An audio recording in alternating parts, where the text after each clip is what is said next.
Bugün sizlərə hədəfin keçirdiyi 11-ci sinif 4-cü blok sınaq imtahanını situasiyalı suallarını izah edəcəm. Gəlin vaxt itirmədən baxaq. Deməli, bizə birinci qab verib, deyir həcmi 1 litrdir.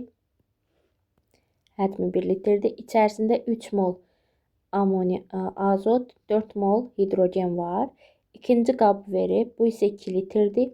İçərisində 6 mol azot, 8 mol hidrogen var. Gəlin biz hər bir reaksiya üçün birinci qab, buradan sizə qeyd edim, ikinci qab üçün reaksiyaları yazaq. Hər iki qabda gedən reaksiya onsuz eynidir. 1 mol azota 3 mol hidrogen reaksiya daxil olaraq 2 mol amoniak əmələ gəlir. Bizə deyir birinci qabın, buradan qeyd edirəm, həcmi 1 litrdir. İkinci qabın həcmi 2 litrdir. Burada başlanğıc, sərf və tarazlıq qatılığı qeyd edirəm. Eynisini ikinci qab üçün də başlanğıc, sərf və tarazlıq qatılıqlarını qeyd edirəm.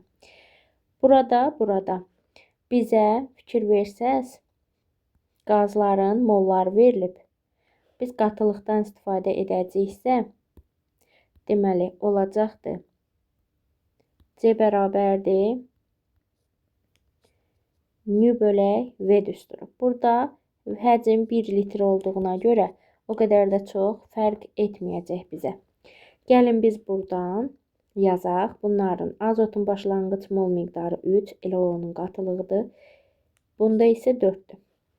Digərində isə təbii ki, bu 0 olur. Amoniak əvvəlcə. İkinci qabda isə bizə qeyd edir ki, yuxarıda deyir göstərmiş qablarda reaksiya baş verir. Hər iki qabda tarazlıq yaranan anda amoniak tarazlıq qatılığı 2-dir.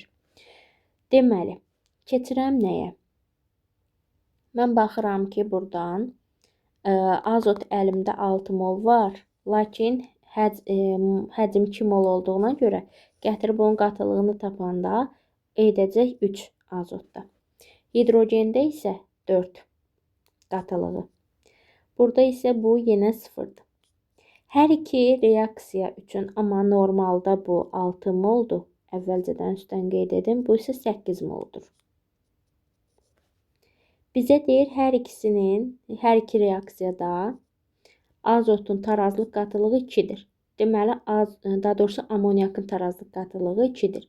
Deməli, amoniak 2 mol alınıb. Amoniakın 2 mol alınması üçün hər iki reaksiyada hidrogen də 3 sərf olmalıdır. Azot 1 sərf olmalıdır. Eynisini bunun üçün də qeyd edirəm.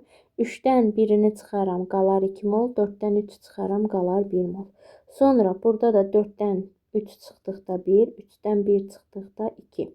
Bunlar isə digərlərinin tarazlıq miqdarlarıdır. Bunları aldıq. Bizdən nə istəyir? Deyir, hər iki qabda alınmış amoniakın mollarının cəmini və birinci qabda baş verən reaksiyanın tarazlıq sabitini hesablayın. İlk öncə mən bilməliyəm ki, buradan 2 mol amoniak alınıbdır. Düzdür. Belə qeyd edim ki, bu amma onun tarazlıq qatılığının 2 olduğunu bildirir. Mən amoniakın molunu tapmaq istəsəm, o zaman nü bərabərdir. CV düsturundan istifadə etməliyəm. Amoniakın C'si 2-yə bərabərdir. Həcmi də 2-yə bərabərdir. Bu zaman deməli alınan ikinci qabda alınan amoniakın molu 4 moldur. Eynisini ikinci reaksiya üçün, birinci qab üçün də hesablasaq, nü bərabərdir amoniakın molu üçün CV. Amoniakın qatılığı 2-dir, V'si də 1-dir. Deməli, buradan olur 2 mol.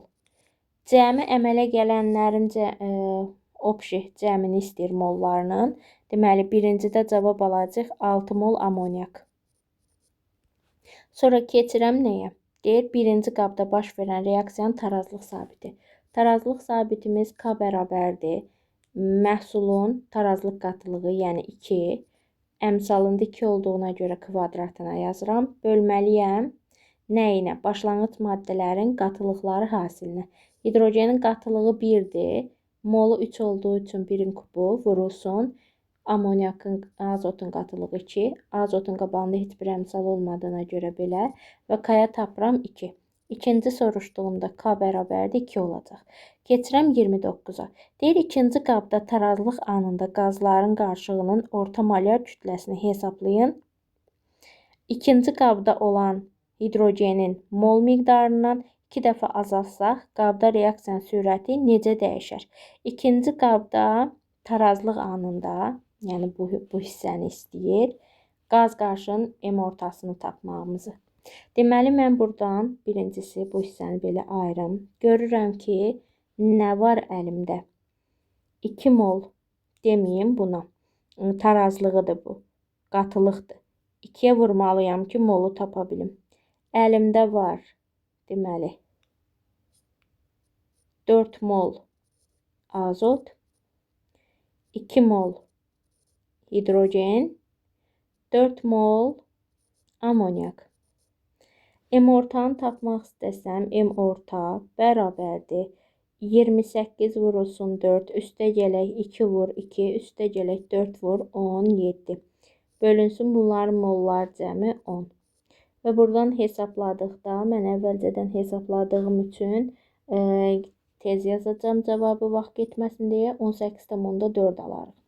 Daha sonra isə bizə deyir, ikinci qabda hidrogenin mol miqdarını 2 dəfə artırsaq, qabda sürət necə dəyişər? Bunu bilməyimizdən ötürü ilk öncə bu reaksiya üçün kinetik tənlik yazmalıyam. Bu zaman V bərabərdir K vurulsun C hidrogenin kubu qatılığının C azot. Burada mən hidrogenin qatılığına heç bir şey etmirəm. Əvvəlki qatılıq görürsünüz 4-dür. 2 dəfə azaltmaq nə deməkdir? Yəni 4 2 dəfə azalıb olacaqdır nə? 2. Və onun kubu olacaq. Azota heç bir şey etməmişəm. Bu zaman 8 alaram. Təbii ki, qatılıq azalanda necə deyərlər? Sürət də azalmış olar. Özdə 8 dəfə. Bu oldu 29. 30-cu sual. Deyir, qabda olan qazlar qarışdırılaraq reaksiya sona qədər aparılsaydı, maksimum neçə mol amonyak alınardı? Aha, deməli, mən bilirəm ki, 1 mol azota 3 mol hidrogen reaksiya daxil olub, 2 mol amonyak alınır. Mənim əlimdə nə qədər var? Deməli, hidrogen və azot. 3 mol hidrogen burada. 6 mol burada. Topladıqda edir 9 mol. 4 mol hidrogen burada. 8 mol hidrogen burada. Edir 12 mol. Və mən görürəm ki, burada nəticədə nə qədər alınacaq? 4 mol amonyak alınmış olar. Tənasübü bir dənə səhv qurdum. Deməli, 3-ün 2-yədirsə, 12-nin də x-a yazsaq, buradan x çıxar. Bu 3 ilə 12 ixtisar getsə 4, 4-ü 2-yə vursam 8 mol amonyak alınır. Obşi. Hamısı bir yerdə qarışdırılıb reaksiya aparılsa. Sonra isə deyir, birinci qabda reaksiya deyir, axıra qədər getməsi üçün neçə mol hidrogen əlavə edilməlidir. Mən buradan baxıram ki, mənim əlimdə 2 mol nə artıq qalıb? Azot.